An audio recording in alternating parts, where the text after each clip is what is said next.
언론 보도에 따르면 전 씨는 유서에서 이재명 대표를 향해 이제 정치를 내려놓으시라, 더 이상 희생은 없어야 한다는 얘기와 함께 검찰 수사의 억울함을 호소하면서 이 대표의 이름을 여러 차례 언급한 것으로 알려지고 있습니다. 적지 않은 파장이 예상되는 상황입니다. 그리고 지난 10일 이 대표는 과거 비서실장이었던 진 씨의 사망 소식에 검찰의 미친 칼질 탓이다라며 강하게 분노도 표출했습니다. 그리고 전 씨의 빈소를 찾았는데 7시간 대기한 끝에 어렵게 조문을 할 수 있었습니다. 자, 이 대표의 발언과 조문 후 모습 함께 영상으로 만나보겠습니다. 이 억울한 죽음들을 두고 정치 도구로 활용하지 마십시오. 이게 검찰의 과도한 압박 수사 때문에 생긴 일이지 수사당하는 게 제 잘못입니까? 그야말로 광기입니다. 광기. 정치 내려놓으시라는 유서 내용이 보도됐는데 이거에 대해서 좀 어떻게 생각하시는지 한 말씀 부탁드립니다. 고인과 마지막 네, 대표님 안에서 유족분들이랑 좀 어떤 대화를 나누셨는지 좀 말씀 부탁드립니다. 자, 유가족들의 뜻에 따라서 유서는 공개되지 않고 있습니다. 그러나 조금씩 언론 보도를 통해서 그 내용들이 전해지고 있는데 특히 이재명 대표와 관련된 내용들이 꽤나 많이 전해지고 있습니다. 오늘 조선일보 내용을 보면 이런 내용이 있었습니다. 숨진 전 씨가 이 대표에게 측근들 인간성을 좀 길러줘라라는 얘기를 했다는 게 그 유서에 담겨 있다는 게 전해지고 있습니다. 모두 6쪽 분량이라고 말씀드렸습니다. 자, 취재를 종합해 보면 6쪽 분량의 유서 가운데 그중에 한 장은 이재명 대표님께라는 제목으로 작성이 된 유서인데, 전 씨는 이 유서 마지막 부분에 이재명 대표 측근들 진정성 있게 인간성을 길러주십시오라는 표현을 쓴 것으로 지금 전해지고 있습니다. 인간성이 만약에 있다면 인간성을 길러줘라라는 표현을 쓰지 않았겠죠. 인간성이 없다는 얘기를 이제 한 건데, 뭐 어디서 이런 부분을 근무하면서 느꼈던 것도 있을 수 있고 아니면 수사받는 과정에서도 그런 느낌을 받았을 수도 있을 거라는 생각도 듭니다. 어떻게 보셨습니까? 그렇습니다. 그러니까 두 가지가 다 가능한 추론인데요. 지금 저렇게 만일 유서에 기재가 있다 그러면은 이 전모 실장님께서 이제 사실 지난 수사를 받은 것은 12월 말이거든요. 그 성남 FC 그 후원금 사건으로 이제 조사를 한 차례 받고, 네. 사실 극단적 선택을 한 시기는 3개월이 지난 후인 겁니다. 그러니까 벌써 꽤 시간이 흐른 상황에서, 그래서 많은 분들이 납득을 하고 있지 못하지 않습니까? 왜 갑자기 이랬을까? 근데 이재명 대표는 검찰의 과도한 수사라고 그랬는데 검찰은 사실 한 차례 수사밖에 하지 않았고 그 시간도 꽤 지났단 말이죠. 네. 그렇다면 이게 앞뒤가 안 맞는 이야기인데 그 인간성을 길러달라는 얘기는 저는 그거 같습니다. 제가 추론해 본다면은 사실 그 성남 FC가 그 네이버로부터 후원 받을 때 당초 얘기했던 금액이 50억이었는데 이재명 대표의 지시로 그것이 이제 또 하려고 그러다가 네이버가 좀 부담이 있다니까 40억으로 절충이 되면서 그 당시 행정처리 업무를 했던 분이 바로 전모 실장이었습니다. 네. 당시 행정기획국장이었기 때문에 그 과정을 다 처리를 했는데, 그 처리했던 과정에서 아마 본인이 행정적인 것을 모두가 책임지다 보니까 소환조사돼서 조사를 받았는데, 사실은 우리가 많이 알려진 바에 따르면 이 모든 것들은 정진상 실장이 참고했다는 얘기가 많이 있었거든요. 네. 그렇다면 측근을 지칭한다 그러면은 사실 이 행정적인 어떤 일들은 자기가 모든 걸 책임지고 과정은 전체 조율은 정진상 전 실장이 비서관이 했겠습니다마는, 그러다 보니까 이 모든 것의 책임 소재는 본인이 뒤집어쓸 수밖에 없는 그런 구조였기 때문에, 왜냐하면 행정처리 업무에 본인이 관여돼 있었으니까. 그래서 아마 그런 것들이 이제 그 포함되지 않았을까 저는 조심스럽게 추론하고, 또 하나는 이제 이재명 대표가 과거에 이제 측근들을 관리하는 과정에서 본인이 비서실장으로 느꼈던 소외들도 일부 포함이 되지 않았을까. 그래서 한 장짜리에 압축을 하면서 네. 이런 소외들을 담지 않았을까. 저는 뭐 조심스럽게 이렇게 추론을 해봅니다. 알겠습니다. 그리고 이런 내용들도 있었습니다. 인간성을 길러줘라라는 표현과 함께 이제 이재명 대표 정치를 내려놓으십시오. 그리고 함께 일한 사람들의 희생이 더 이상 없어야 하지 않겠습니까? 주변 측근들 잘 관리하시라, 측근들의 인간성을 길러달라, 이런 표현들이 첫 장, 이재명 대표님께라는 유서 첫 장에 등장하는 내용으로 알려져 있습니다. 자, 이 대표의 측근들 인간성을 짐작할 만한 정황도 꽤나 있었습니다. 유동규 전 본부장의 이야기로 확인해 보겠습니다. 아까부터 초인종 누르는 거 누가? 8시쯤에 초인종을 계속 누르는 거야. 냄새가 기저가 아닌 것 같아. 압수수색. 그래서 압수수색인 것 같은데 휴대폰 버려라! 그러는 거야. 그래가지고 엉겹결에 나는 또 진상이 형 말 잘 듣거든. 진상이 형 라인이니까. 나도 엉겹결에 그러고 던진 거야. 야, 진상이가 너 때문에 말이야. 지금 중암지검장하고 술을 먹고 있다. 너가 입원하면 너 안 건드리겠다. 그래서 병원 가래. 나가서 음식물 쓰레기통에도 먹으라. 무조건 배탈이 나래. 그래도 어떻게 이재명이 목숨이 달려있다는데 먹었다. 좀 먹었는데 기다려봐야 되겠다. 아무렇지도 않대. 그냥 가겠다. 나왔더니 그 응급실 있죠. 그 바로 앞에 수사관들이 대기하고 있었어. 나오자마자 도주 우려 체포돼가지고 검찰로 끌려간 거야. 그러고 1년을. 의형제까지 맺은 사람들이 위기에 닥치자 쓰레기라도 먹어라, 배탈 나서 입원이라도 해라, 산에 들어가서 살아라, 뭐 이런 얘기들을 했다는 부분에서 과연 이재명 대표 측근들이 인간성을 어느 정도인지 한번 짐작해 볼 수 있어서 영상을 좀 보여드렸습니다. 소준 변호사님 어떻게 보셨어요? 일단 유동규 씨가 이제 저 유튜브에서의 발언의 태도라든지 그다음에 내용이라든지 이런 부분은 조금 저는 개인적으로 봤을 때 신빙성이 굉장히 떨어진다라고 생각이 듭니다. 물론 유튜브라는 어떤 매체의 특성상 좀 자유스럽게 얘기한 부분은 있습니다만은 이게 소위 얘기하면 가십거리 얘기하듯이 이렇게 얘기를 하고 있거든요. 물론 없던 사실은 아닐 수도 있고요. 저게 뭐 만들어낸 사실일 수도 있습니다. 뭐 그건 뭐 진실은 아무도 모르는 거죠. 유동규 씨가 얘기하는 것이 다 진실이라 보기는 힘들다. 특히 저는 말씀하신 내용 중에서 그 뭐 정진상 씨가 뭐 서울중앙지검장이랑 술을 먹고 있다더라. 너 때문에. 저는 이 얘기는 참 더 믿기가 힘들어요. 다른 얘기는 뭐 그렇다 손 치더라도 그런 부분에서 저는 저 말의 전체적인 내용의 신빙성이 굉장히 떨어지는 것은 아닌가라는 생각이 들고요. 설마 뭐 저도 뭐 김용 부원장이라든지 뭐 정진상 실장은 뵌 적은 없습니다만은 그분들이 과연 그렇게 했었을까라는 생각은 좀 의구심은 듭니다. 알겠습니다. 어쨌든 인간성을 길러달라라는 표현이 유서에 등장한 것으로 전해지고 있어서 그 내용도 관심을 좀 끌고 있습니다. 뿐만 아니라 전 씨는 유서에서 혐의 관련해서도 억울함과 또 이재명 대표를 향해서 원망스러운 마음을 드러내기도 했다고 합니다. 내용 설명해 드리겠습니다. 기본과 원칙을 갖고 자신은 공정하게 일을 했다. 그런데 전혀 무관한 사건에 억울하게 연루가 돼 버렸다. 그리고 내가 할 일만 나는 했을 뿐인데 왜 피해자 신분이 되어야 하느냐? 믿을 수 없다. 내가 특별한 역할을 한 게 없다는 걸 알지 않느냐? 이 대표를 향해서 얘기하는 것으로 보여집니다. 당신도 알지 않느냐? 사건 조작이 무섭다라는 표현도 등장을 합니다. 하나 더 보시죠. 나는 일만 열심히 했을 뿐인데 검찰 수사 대상이 되는 것조차 나는 억울하다. 시킨 일만 하는 나는 직업 공무원이었다. 뭐 이런 얘기를 하는 겁니다. 사건 당시 행정기획국장이어서 권한도 없었는데 피의자로 입건까지 됐다. 집안이 풍비박산이 났다. 모든 게 다 억울하다라고 얘기합니다. 김대수 위원님 어떻게 보셨습니까? 그 억울하다는 표현, 유서에 억울하다는 표현이 나왔던 것이 제 기억을 더듬어 보면 돌아가신 김문기 처장도 똑같은 비슷한 말씀을 하셨거든요. 당시에 고 김문기 처장 역시도 초과이익 환수 조항을 3차례나 건의를 했는데 거절당했다. 내가 뭔가 이런 불법 행위를 내가 한 것처럼 검찰 수사를 받고 있는 것이 억울하다는 표현을 고 김문기 처장 역시도 유서에 썼던 것으로 저는 기억하고 있습니다. 마찬가지로 돌아가신 전모 씨 역시도 비슷한 상황이라고 생각이 됩니다. 이 대장동 사업부터 성남FC 사업, 사실은 이재명 대표가 가장 그 의사결정의 핵심에 있었던 분이고 이재명 대표의 치적으로서 다 그 당시에 성남시에서도 칭송을 했었던 부분이었거든요.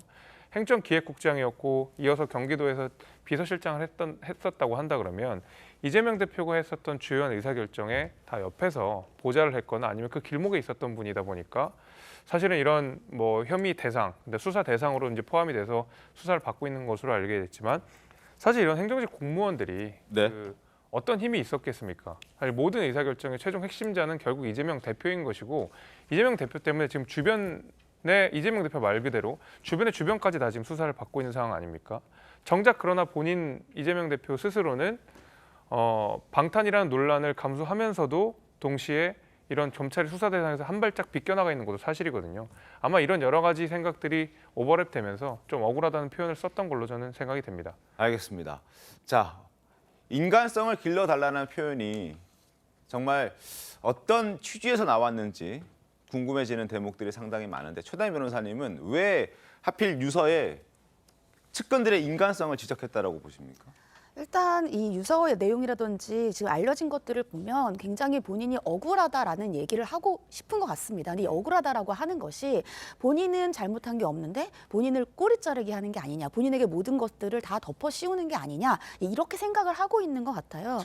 측근들과 이재명 대표와 같은 생각인 것 같고요. 여기에 대해서 지금 성남 FC의 공범 관계로 지금 조사를 한 차례 받았지만 그것 이외에도 그 당시에 행정 직원이었기 때문에 뭐 예를 들면은 쌍방울의 대북 송금이라든지 여러 가지 관련되어 있는 재판들이 앞으로 조사가 있을 거라고 본인이 생각했을 것 같습니다. 근데 여기에 대해서 예를 들면은 측근들과 관련되어서 본인에게 그것을 다 책임을 회피시킨다라고 한다면 본인은 아무 잘못이 없는데 책임을 져야 되는 상황에 놓일 수 있다라고 생각한 것 같고, 그렇기 때문에 주변에 있는 측근들의 인간성을 길러달라, 제대로 되어 있는 사실관계를 말해야 되는데 그렇지 않고 여전히 이재명 대표를 두둔하고 있는 게 아니냐라고 생각하는 것으로 해석될 여지가 있어 보입니다. 김현우 대변인 어떻습니까? 측근들의 품성을 거론하면서 관리 잘하라 이런 표현까지 등장하면서 본인이 스스로 극단적 선택했단 말이죠. 그냥 넘어갈 수 있는 그런 한 줄의 인간성이라는 얘기는 아닌 것 같다는 생각도 듭니다. 근데 지금 그 유족들께서 이 유서가 정치적으로 이용되는 거에 반대한다면서 절대로 공개하면 안 된다, 이렇게 경찰한테 신신당부했다는 거 아닙니까? 근데 지금 언론을 통해서 일부 이제 유서의 내용들이 나오고 있는데 저것이 사실인지도 정확히 모르겠고 모두 6페이지에 달하는 것이라서 전체적인 걸 다 봐야지 그 맥락을 확인할 수 있다라는 전제에서 좀 말씀드리고요. 그다음에 이걸 만약에 경찰에서 유출한 것이라면 경찰은 아주 중대한 범죄 행위를 저지른 거라서 저는 그거에 대한 책임을 반드시 져야 된다라는 말씀을 먼저 좀 드리고요. 저희가 이렇게 토론해서 얘기할 때 보면 검찰에서 일방적으로 주장하고 있는 이재명 대표가 마치 죄를 졌다는 전제에서 그 측근들 그리고 이렇게 전모 씨의 이런 극단적 선택 이런 얘기들을 우리가 해석하고 있는데 그 전제 자체도 전 잘못했다고 생각합니다. 이재명 대표가 제가 있다는 게 전혀 어떤 물증도 없고 오히려 그 변심한 사들의 그 진술에 의해서만 검찰이 지금 주장하고 있고 피의 사실 공표를 계속 끊임없이 하고 있는 거 아닙니까? 그래서 그거에 대한 잘못을 전 지적하고 싶고, 저희가 사실 그동안에 이거는 뭐 여야와 진보 보수를 넘어서 그동안에 검찰들의 그런 수사 행태, 특히 특수부 검사들의 수사 행태에 대해서는 상당히 많은 비판들이 있어 왔지 않습니까? 그래서 지난 정부에서는 피의사실 공표도 금지시키고 여러 가지 조치들도 있었고 검찰 정상화법도 그런 맥락에서 사실 나온 거거든요. 제가 통계를 보니까 형사사법연구원에서 발표한 걸 보니까 2005년부터 15년 사이에 10년 동안에 수사 받다가 극단적 선택한 사람이 100건이 넘더라고요. 그만큼, 그리고 이제 그 사망하는 이유를 보면 화이트 칼라 계층이 72%고요. 공직자들이 27%를 차지하더라고요. 그리고 가장 큰 이유가 뭐냐면 별건 수사, 과잉 수사, 피의 사실 공표가 극단적 선택의 주된 이유고요. 그리고 이제 이렇게 공직자들이나 화이트 칼라가 극단적 선택을 하는 이유는 그분들이 그동안 사회생활에서 영역에서 좀 이렇게 위치를 다 점하신 분들이잖아요. 그래서 이렇게 과잉 수사를 받게 되면 정말 우리가 상상할 수도 없는 스트레스에 빠진다고 합니다. 그래서 극단 선택을 하게 되는데 여기 유서에도 이게 유서가 진짜인지도 모르지만 그 유서의 내용도 보면 검찰의 조작 수사 때문에 힘들었다라는 표현도 있지 않습니까? 저는 오히려 이런 일이 극단적 선택이 벌어지면 왜 이런 일이 벌어졌는지에 대한 원인부터 규명해야 된다고 봐요. 이것이 어떻게 이재명 대표와 연관돼서 이재명 대표의 책임으로 이렇게 기결될 수 있는 얘기입니까? 일단은 수사 과정에서 어떤 강압이 있었는지부터 확인하고 들어가는 게 저는 순서다 이렇게 생각을 하고요. 검찰의 수사는 지난해 12월 26일 한 차례가 있었고 검찰의 입장을 들어보면 강압적인 수사는 없었다라는 그런 처음에 얘기가 들리고 잠깐만요. 그리고 강압적인 검찰 수사로 인해서 사망했다라고 주장을 지금 하시는 거잖아요. 민주당과 지금 김현정 대변인. 주장이 아니라 그런 것들에 대한 조사가 선행돼야 된다는 얘기를 말씀드린 거고요. 처음에 검찰에서는 이 전모 씨한테 접촉한 적도 없다 그랬어요. 그러다가 12월 달에 한 차례 소환 조사했다. 이렇게 또 말을 또 바꾸기도 했거든요. 그리고 이분이 돌아가신 다음 날에도 비서실의 팀장 팀장에게 검찰에서 전화해가지고 대장동 사건에 대해서 조사를 했다고 합니다. 그리고 지난 금요일 날 현장 최고위를 경기도의회에서 했거든요. 저도 그 자리에 참석을 했습니다. 네. 경기도지사인 김동연 지사가 모두 발언해서 뭐라 그러냐면 그날 기준으로 금요일 기준으로 24일째 검찰이 상주에서 압수수색을 하고 있답니다. 66,185건의 자료를 가져갔다고 해요. 압수수색을 해서. 이렇게 이재명 대표가 지난 대선 패배 이후에 전방위적으로 이재명 대표와 연관된 모든 수사들을 이미 뭐 무혐의 불송치된 것까지 다시 재수사하면서 이렇게 전방위적으로 수사하고 있는 이런 과잉 검찰권의 남용의 문제가 분명히 저는 있다고 봅니다. 그런 문제들에 대해서 이 건과 관련해서는 검찰이 가혹행위 있었는지 과잉 수사가 있었는지에 대해서는 분명히 그 시시비비를 가려야 된다. 그것이 저는 우선이라고 생각하고 공수처에서 그 역할을 하라고 만들었으니까 공수처에서 이거에 대한 수사를 해야 되는 게 저는 우선돼야 된다 이렇게 말씀드립니다. 저는 사실 그 이재명 대표가 아니 이번 내 관련된 분들이 수사당하는 게 이재명 잘못이냐 이렇게 항변했잖아요. 그러니까 저는 이 말부터 잘못됐다고 보는 거예요. 그러니까 본인이 당시 성남시장으로 재직하던 당시에 있었던 인허가권 때문에 거의 관련된 분들이 조사받으니까 본인 때문에 조사받는 게 맞고 본인 때문에 수사받는 게 맞아요. 그러니까 그게 책임 소재가 그게 우선돼야 되는 거죠. 물론 지금 말씀하신 것처럼 검찰의 강압 수사가 있었는지 여부는 검찰도 지금 CCTV든 뭐든 다 공개할 수 있다는 입장 아니겠습니까? 그러니까 그거는 그대로 보면 될 일인데 마치 이것이 검찰 수사의 모든 것이 포커스가 돼가지고 과도한 수사가 이런 비극적인 결과를 부른 것처럼 오도하는 것도 그것 또한 사실관계에 부합하지 않은 이야기고 사실은 이 가장 중요한 것은 이재명 지사의 인허가권 때문에 벌어진 일들이므로 거기에 맞춰서 책임 소재를 따지는 게 맞고요. 지금 수사가 진행 중인 것도 그 과정이 적법했고 그 과정이 온당했느냐 이런 것들을 조사하는 과정 아니겠습니까? 그러니까 저는 이 부분에 대해서 민주당이 이재명 대표를 죄가 있는 것으로 미리 예단하고 얘기하지 말라는 것처럼 똑같습니다. 검찰 수사 또한 검찰이 과도한 수사, 강압 수사 때문에 이런 비극적인 참사가 이루어지는 것처럼 또 호도하면 안 된다는 거죠. 중요한 것은 본인이 인허가권 과정에서 적법했는지 불법행위가 있었는지 이 요소를 가리는 과정이 지금 수사의 핵심인 겁니다. 그렇기 때문에 그럼 이재명 지사가 그럼 없는 죄를 인정해야 된다는 얘기랑 그 얘기로 귀결이 되잖아요. 그런 논리라면. 그렇기 때문에 없는 죄를 인정하라는 취지는 아닌 이재명 대표가 그런 혐의가 있어서 조사를 받기 때문에 그와 관련해서 측근들이 조사를 받는 과정에서 이런 극단적 선택을 하고 있는 거기 때문에 이재명 대표가 책임져야 된다는 논리잖아요. 그렇다면 이재명 대표가 그러면 없는 죄를 인정할 수는 없는 노릇이고 그리고 제가 좀 전에도 지적했지만 대장동 사건 그리고 성남FC 사건 변호사비 대납도 대북 송금으로 넘어갔다가 성남FC 건도 경찰에서 이미 불송치했던 걸 재수사하고 있는 것이고 대장동 사건도 처음에 그 유동규 일당 등에 의한 배임 뇌물로 조사했다가 나중에 수사검사와 정권 바뀌면서 이재명 대표의 배임권으로 다시 또 회귀하고 이런 것들 아닙니까? 그래서 민주당 입장에서 보면 이재명 대표를 제거하기 위한 표적 수사라고 저희가 규정하고 있는데 거기에 대해서 이재명 대표가 이거 전부 다 내가 한 게 사실이고 범죄행위다라고 인정하라는 그 주장에 다름 아닌 거 아닙니까? 그래서 그런 건 아니다. 그래서 어차피 혐의가 있다고 검찰에서 수사를 하면 수사를 하는 것인데 그 과정 속에서 이런 극단적 선택을 하는 이유가 무엇인지에 대한 것은 수사 과정에서 어떤 일들이 있었기 때문에 강압적인 수사가 있었기 때문에 극단적 선택을 했을 가능성이 높다라는 기본적인 얘기를 말씀드린 거고 그동안에 이런 극단적 선택 한 사례들이 제가 한 두세 가지만 좀 예를 들면요. 정권마다 이런 게 있었어요. 그 성완종 씨 경남기업 대표가 과거에 MB 정부 때 자원외교 관련해서 비리 수사 받을 때요. 극단적 선택하셨어요.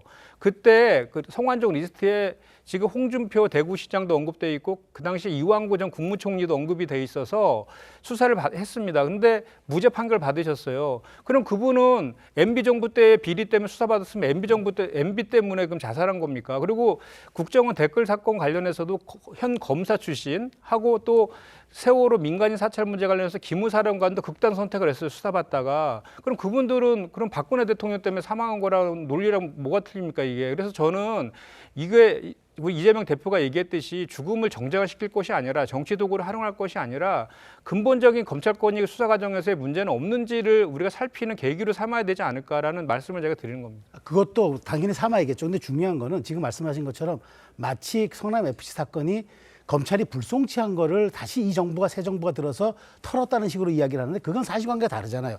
그때도 분명히 제대로 조사하지 않아서 불송치한 것을 검찰이 다시 들여다보니까 이거는 왜 사건을 묻었냐 해가지고 당시 차장검사가 항의해서 사표를 내는 소동까지 있었어요. 그래서 재수사가 시작된 거고 대장동 사건도 문재인 정부 때 조사를 했던 사안이 너무도 부실했고 그다음에 그게 그 업자들만의 책임으로 몰아가니까 다시 재수사가 시작된 건데 마치 이 정부 들어서 모든 것들을 없던 사실을 새로 뭐 만들어서 하거나 혹은 불송치나 불기소됐던 사건들을 끄집어내서 다시 사건을 만들었다는 것처럼 말씀하시는 것도 사실관계에 맞지 않고 그런 것들도 검찰의 검찰권 남용이 있었는지를 들여다봐야겠지만 마치 그것이 이 사태의 원인의 전부인 양 얘기라는 것도 이 사태를 호도하는 거기 때문에 저는 이 부분도 민주당이 그렇게 강력하게 주장할 만한 것은 아니라고 생각합니다. 알겠습니다. 일단 유서 내용이 전체가 공개된 것이 아니고 일부 알려져 있는 그런 내용을 가지고 저희가 지금 얘기를 하고 있는데 일단 강압적인 검찰 수사라고 민주당에서는 주장을 하고 있는데 그렇다면 알려져 있는 유서 내용에도 이재명 대표를 향한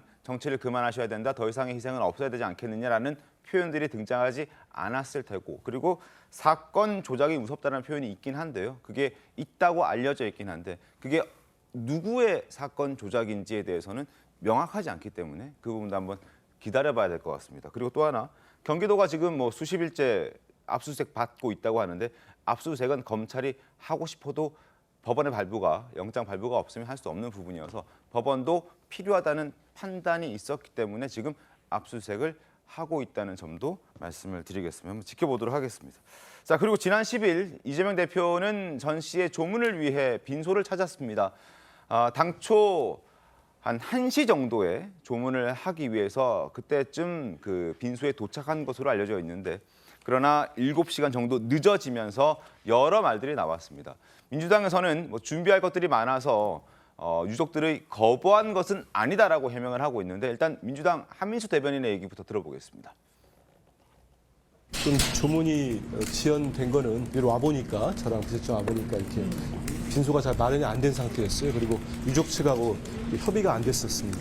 대표님은 밖에서 이제 기다리고 계셨는데 안에도 좀 어수선했고 그래서 이제 유족도 상황이 그렇긴 하지만 대표님도 계시고 하니까 조문을 하시면 좋겠다고 해서 바로 오실 겁니다.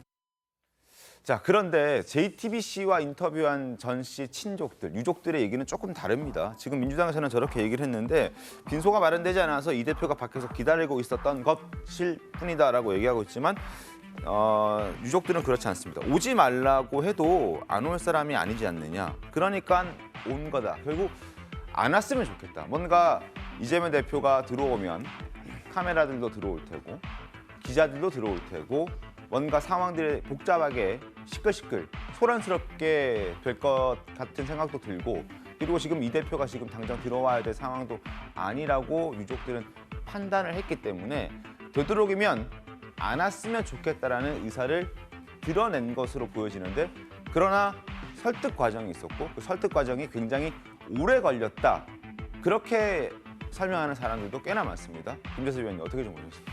그러니까 처음에 이제 이재명 대표가 빈소에 방문을 했는데 입장이 안 된다 그래가지고 저는 이제 어떤 일인지가 좀 궁금했었거든요. 이제 뭐 언론 보도 내용 보니까 검찰이 뭐 부검을 한 해 만에 해가지고 사실 뭐 빈소에 들어가기가 어렵고 이런 얘기들이 이제 언론 보도를 통해서 나왔는데 그 당시에도 제가 좀 잘 이해가 안 됐던 부분은 검찰의 부검 여부가 사실 조문 여부를 결정하지는 않는 것 같거든요. 그러니까 예를 들면 빈소가 마련되지 않더라도 만약에 그 전모 씨 돌아가신 전모 씨의 유가족분들이 이재명 대표를 만나고자 했다 그러면 네. 앞에서 기다리는 걸 알고 있다고 하면 적어도 나와서 인사를 하거나 아니면 이재명 대표가 들어가서 인사 정도는 할 수 있었다라고 보거든요. 그것은 검찰의 결정과는 저는 무관한 내용이라고 생각합니다. 그럼에도 불구하고 이재명 대표가 거의 7시간 가까이를 바깥에서 기다렸다라고 하는 것은 제 생각이 어디까지나 제 생각이지만 유가족분들이 이재명 대표를 만나는 것 자체가 그렇게 뭐 좋은 일이 아니었기 때문에 그렇게 썩 유쾌한 일이 아니었기 때문에 내지는 내키지 않았기 때문에라고 밖에는 저는 해석이 되지 않습니다.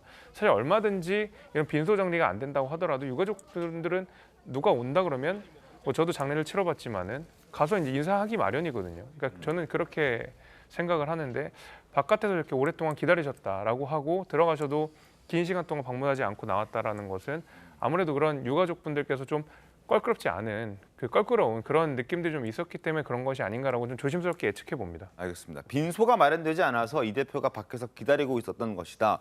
빈소가 마련되는데 걸리는 시간이 7시간이나 걸릴까요? 그 부분에서 약간 고개가 갸우뚱해지는 부분이 있긴 합니다. 자, 전체 사망의 유동규 씨는 이재명 대표를 향해서 제발 책임을 좀 져라 이렇게 얘기를 했습니다. 그 목소리도 들어보겠습니다. 무리하고 위법적인 어떤 그런 행정 요구가 이런 자꾸 사건들을 만들어내는 게 아닌가 싶습니다. 참 안타깝고 비통합니다. 본인이 좀 책임질 건 책임져야 되는데 본인은 항상 뒤로 물러나 있으니까 예를 들어서 도시공사 같은 경우는 지금 저만 기소돼 있지 않습니까? 저는 제가 책임지겠습니다. 이분도 좀 책임질 것은 책임을 져서 이런 일이 좀 발생하지 않았으면 좋겠습니다. 유동규 씨가 과거 이런 얘기 한 적이 있습니다. 광화문에서 이재명 대표를 위해서라면, 그리고 이재명 대표가 만약에 공직선거법 위반으로 과거에 대법원까지 갔을 그때 이게 불리하게 판결이 내려진다면 자신의 몸을 던지겠다, 분신할 수도 있다라고 생각할 만큼 충성심이 굉장했던 사람인데, 그런 사람이 이제 책임 좀 제발 지시라 이렇게 얘기를 하고 있습니다. 어떻게 좀 보셨습니까, 최담 변호사님? 네, 일단 기본적으로 유동규 씨 같은 경우에는 무리한 행정 요구가 있어서 주변 사람들이 힘들어지고 있다라고 생각을 하고 있습니다. 이 얘기의 그 근본을 보면 이 모든 책임의 당사자는 이재명 대표다 이렇게 주장을 하고 있는 것으로 보이고요. 본인도 처음에는 이재명 대표를 감싸고 이재명 대표의 입장에서 어떤 것을 증언을 하거나 재판을 받으려고 했지만, 그렇게 하다 보면 본인에게 모든 책임이 올마올 수밖에 없다라고 생각을 하고 있는 것 같아요.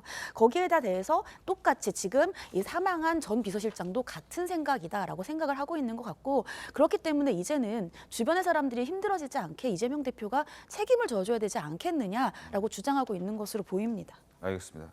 설준 변호사님 어떠세요? 그러니까요. 그러니까 이 부분에 있어서 조금 여러 가지 의미가 함축되어 있는 것 같아요. 그러니까 근데 보면 이 책임을 져라라는 말이 그러면 사법적인 책임을 지라는 얘기인가요? 아니면 도의적인 책임을 지라는 것인지, 아니면 지금 정치인으로서의 이재명에게, 예를 들어서 이재명 대표에게 정치적인 책임을 지라는 것인지 조금 애매모호하게 들려요, 이 부분이. 그러니까 어떤 유동규 씨가 얘기하는 부분이 도대체 그러면 이재명 대표에게 뭐 본인의 모든 죄를 다 인정하리라 뭐 이렇게라고 얘기하는 건가요? 근데 지금 이재명 대표에 대해서는 대장동과 FC 사건 관련해서 기소도 안 돼 있어요. 지난번에 체포영장이 국회로 넘어왔습니다만 기각된 뒤로 지금 뭐 언론의 보도에 의하면 이미 이 전주에 기소가 됐어야 정상인데 기소도 되지 않고 있단 말이죠. 특히나 FC 사건 같은 경우는 벌써 한 두세 달이 지났단 말이죠.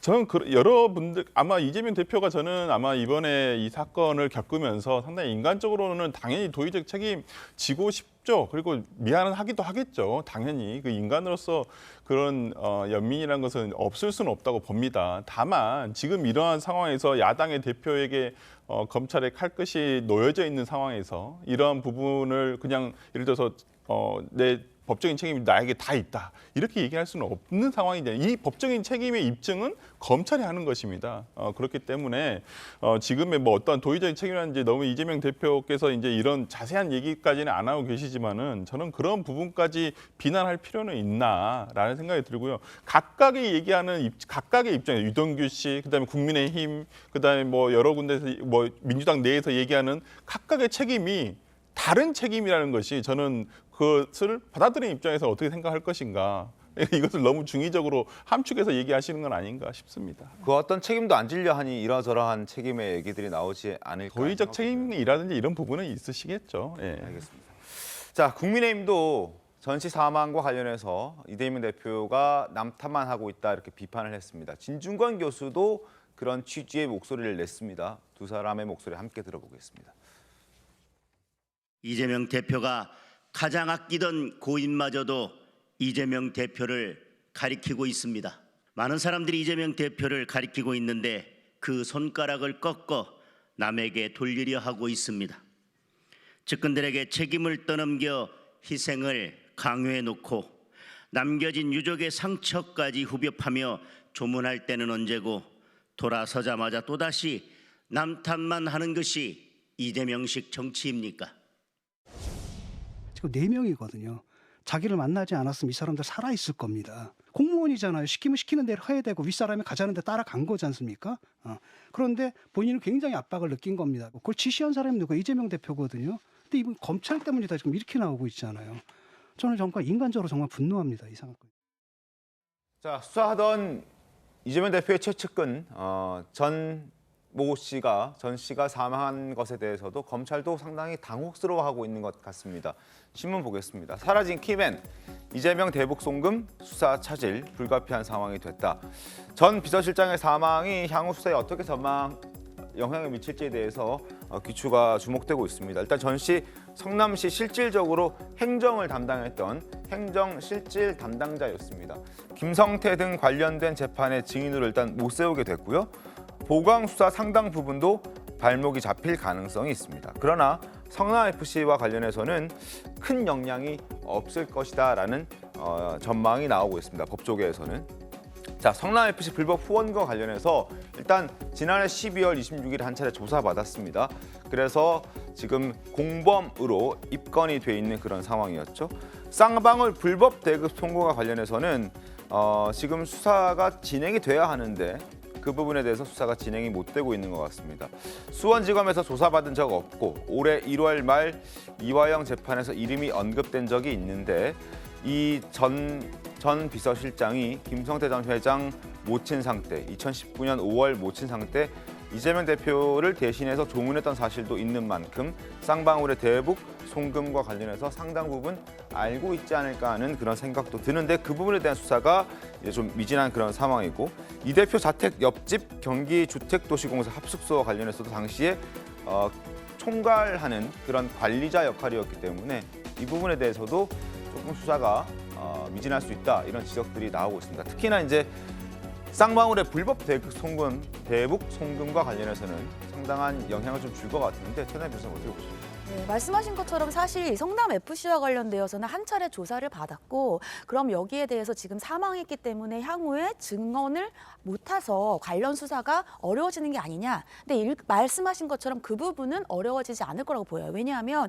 이 성남FC와 관련돼서는 이미 검찰이 뭐 인증이라든지 물증, 그러니까 사람이라든지 물건과 관련되어 있는 증거가 다 충분히 확보되어 있는 상태다 이렇게 얘기하고 있기 때문에 성남FC와 관련돼서는 문제가 없을 것 같은데 이 관련되어서 그 당시에 실무 담당자였기 때문에 쌍방울과 관련된 대북 송금에서의 향후의 재판이라든지 수사에서는 문제가 발생할 수 있다. 왜냐하면 지금 이재명 대표 같은 경우에는 본인은 김성태 전 회장과 전혀 관련이 없다라고 얘기를 하고 있어요. 근데 지금 여러 가지 언론을 통해서 나오고 있는 것이 김성태 전 회장의 모친상에 지금 사망했던 전 비서실장이 조문을 했던 사실이 나오고 있고 그렇다고 한다면 그 관련되어 있는 전 비서실장 같은 경우에는 김성태 전 회장과 이재명 대표 사이에서의 어떠한 직접적인 연결고리라든지 아니면 이화영 전 경기부지사와 관련되어서야 연결고리를 증언할 수 있는 핵심적인 증인이 될 수 있는데 그 부분이 지금 안 되고 있는 상황이란 말이죠. 그렇기 때문에 성남FC와는 문제가 안 될 수 있을지 몰라도 향후에 이 쌍방울과 관련되어 있는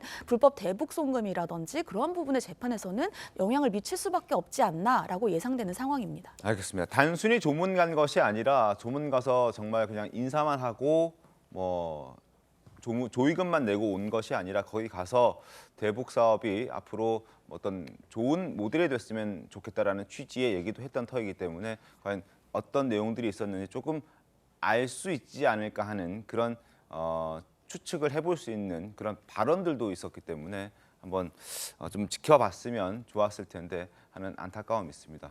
자, 하여튼 수사 상황을 좀 지켜보도록 하겠습니다.